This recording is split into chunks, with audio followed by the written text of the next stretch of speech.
Hello, this is my impromptu speech. My subjects for this speech are uniforms in public schools, cell phone use in school, non-traditional versus traditional college students, is it okay to lie,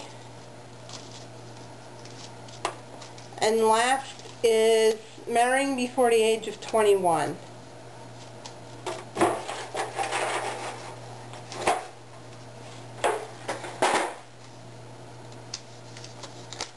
And my topic's going to be cell phone use in schools.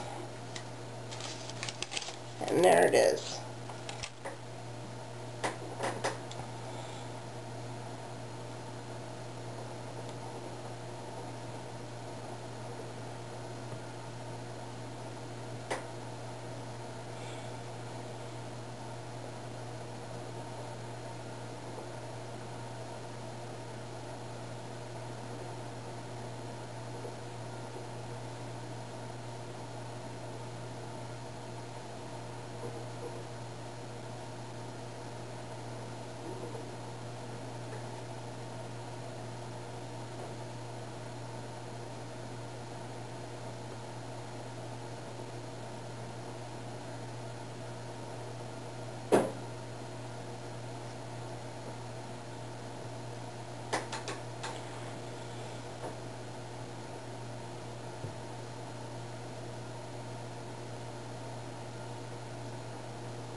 Today I'm going to talk to you about cell phones and their use in schools.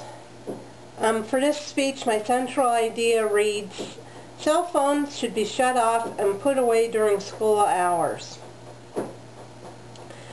The reasons I believe this is because I think cell phone use in general has gotten out of control. How many times do we stand in grocery lines and people are talking on their cell phone while the cashier's trying to check them out, and then she asks them a question and they give her a rude look. Or people talking on cell phones and trying to drive their car at the same time. Cell phones, while useful, can be a distraction at times. Do we really need to have a cell phone on when we're in school? I don't think so. Years ago, we never had cell phones when I was in high school, which was over 20 years ago. We relied on the overhead system to page us with important messages that we needed. All schools have overhead systems that they can easily notify students of what is occurring during the day. I think during class time they can actually be more of a distraction even when they're put on silent or on page, because the minute you feel that phone vibrate or give a little quiet beep, you know you got a call, and you want to see who's calling you, why they're calling you, and do I really need to get back to them right now? So I think they are a big distraction. Can I get along without having my cell phone on? Well, if you ask the average teenager, they'll tell you, no, I can't get along without having my cell phone on. Should you be able to get along without having it on? Certainly. There's no call that's that important that it can't wait. With our kids, I didn't leave them get cell phones until they were old enough to pay for them themselves, just so that they would understand it's not something that you can just pick up and start talking to anytime. And it made them realize, hey, do I really need to talk to that person right now, because these are minutes I'm paying for? Is having a cell phone a good thing? Yeah, at times it is, because you don't have a place, you might be in a public area where there's no public phones anymore because everybody has cell phones, so they stopped putting public phones out in the area and they took them out of areas that they were. So yes, it is, sometimes it is a necessity to have a cell phone, especially if you travel a lot in your car, that if your car does break down and you're in an area where you have no public access, then hopefully at least you can get out with your cell phone to get emergency help if you need it. In conclusion, cell phones do have their place. I don't believe the place is in schools, where they can be a huge distraction to everybody in the class, students as well as the teachers. And thank you.